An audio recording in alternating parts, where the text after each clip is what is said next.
मैं जनाब तुहाडी खिदमत विच वैस अहमद गुम्मन यूनान च रहने वाले काली मेरा कहानी फिल्म कराई से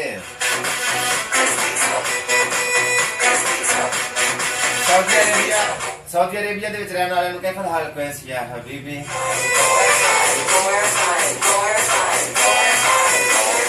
मित्रा इंडियन दोस्तों सत श्री अकाल वीरे थी कहानी की हाल है पीरे भाई ठीक ठाक है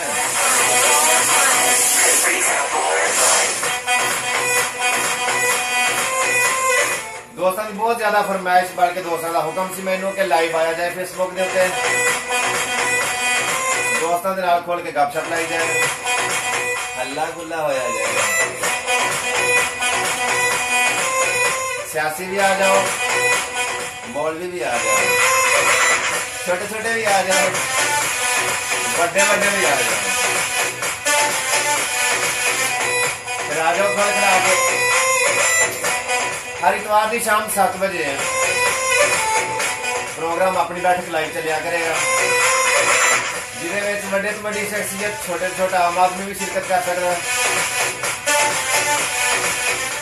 मेरे नाल अज के प्रोग्राम में जनाब सियालकोट की जानी पहचानी शख्सियत मैं आसम साहब तशरीफ फरमा ने मैं वेलकम कर लूं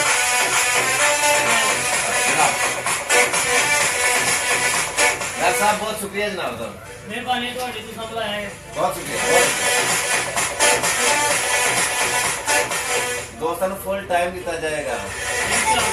उन्होंने खाना भी दिता जाएगा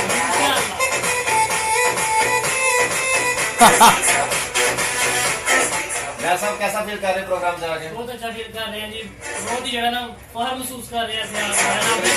लाइव बैठे हैं बहुत शुक्रिया जनाब साहब हर इतवार की शाम 7 बजे देखना ना भूलिए प्रोग्राम अपनी बैठक मैं थोड़ा वैसे गुम्मन